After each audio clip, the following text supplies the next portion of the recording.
Hello everyone, and welcome to this edition to Invasive Species in the Florida Panhandle as we celebrate National Invasive Species Week in 2025. For this edition and this episode, we're going to be talking about a relatively new invasive species according to the data, coral Ardisia. And we've got our expert here, our ag agent, Nick Simmons from the Escambia County Extension Office. And Nick, this is the plant, right?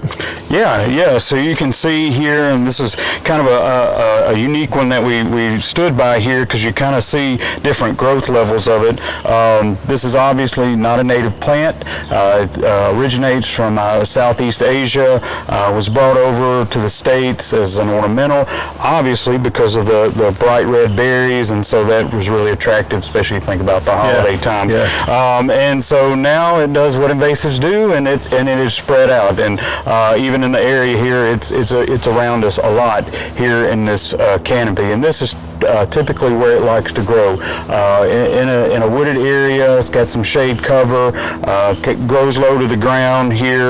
You can see it kind of grows at different levels. Definitely a woody plant here, and one that really, if you notice with these seeds, creates a lot of seeds. So it creates a heavy seed bed, which most invasives that we typically see, and then it just grows. Typically spread by birds. You know, birds are attracted to those berries, and so it moves throughout the area. Okay. Yep. Well, we checked off two of the things. We definitely know it's a non-native, and we know it was brought here by humans, in this case intentionally. The problem, what is the issue or the problem with this particular plant? Well, it outcompetes some more of the native plants here in just kind of the ornamental setting. The other big thing is this is a noxious plant for animals, primarily ruminant animals, which would be cattle, sheep, goat, things like that. The leaves and especially the berries have toxicity in them. We have some colleagues here with the UF-IFAS system that are doing some additional studies and gathering some data to kind of see what that threshold might be. There has been accounts here in Florida related to coral Ardisia for cattle deaths as soon as just a few years ago.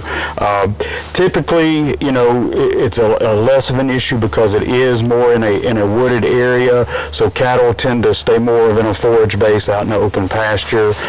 Where you might see a little bit of an issue is your small ruminants, your sheep and your goats, primarily goats, which are a little more browsers. You know, this is kind of the area that they might move around, find something. You know, this looks attractive. It's bright. It's got the bright berries. You know, they'll start getting that, and so you can see some toxicity, and some early data shows like complete shutdown of the rumen stomach. Okay. Yeah, we saw in some of the publications that right now there was no data that suggested it harmed livestock, but it was suspected, and now some of that data is being collected. So we're just kind of alerting the folks in the agricultural world, if this does pop up on your property, you probably do want to manage that. Yeah, for sure. And if you do, what is the best way to manage it? Obviously, you can see here, it's kind of spread. We have not marked out this area. I will say coral Ardisia on our side of the panhandle, we've got to do more surveying and more reporting to see just how widespread it is. But it obviously loves this very heavily dense wooded area. Right. So managing is going to be kind of a You know, and with any plant that we deal with, we obviously want to do identification so that we know, you know, is it the plant that, you know, what plant it is, and what do we need to, if we need to treat, and how we treat it. So obviously identification, fairly easy to identify with the berries. So when it has the fruit on it, you know, it's very pretty. It looks like a holiday plant. Sure. And so you can identify it there. The leaves are very bright green. They've got a waxy coat on them, almost got a crinkled edge, almost like, not necessarily serrated, but you know, it's got a rough texture, and kind of grows all around the plant. Obviously, it's a woody plant, so that lets us know that we're going to have to use a product that is effective on woody plants, something with active ingredient of like triclopyr. Okay. It has many shelf names, but that is effective. Usually dosage rate will be on the label, so we always encourage people to read the label for the adequate dosage message to treat. And you know, you can also pull it. This was one that I pulled up, you know, but you can see that it's got quite, you know, even this small one that's, you know, 6-8 inches, it's got a pretty extensive root system already. So you can only imagine what one that's kind of been here a while can do. So, you know, you obviously can pull it, you know, with a shovel or something like that. You want to be careful, especially when it's in when it's got the fruit on it. These carry a lot of seeds, so it might be a situation to put a bag over it or something like that. But typically, if you're going to do more mechanical where you're actually pulling it, that might be better in the summer, early fall, you know, while the bloom is going on, but before the fruit load sets. Okay. Now, you do know we've got some ground cover as it initiates, and we'll put some photographs of that in there so the public can see what it looks like when initiated starts, and it might be even easier to remove that. And as far as treating it, foliar over this, cut stem, is that how you would do that? Yeah, it'd be a foliar application. Yep. Okay.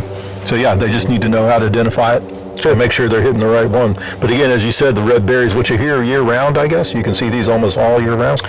Typically, these come on in the late fall, flowers, and then you'll have the berries come on there at the end. All right. So it is a plant that's relatively new in our area. I think it's more widespread than what the reports are showing right now, and we are letting folks know, particularly those in the ag industry, be aware that it could be a problem, certainly for them.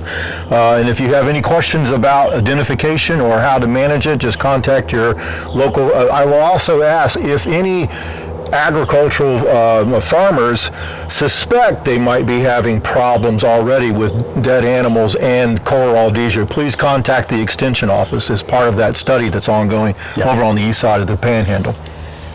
So thanks a lot, and we'll see you at the next one.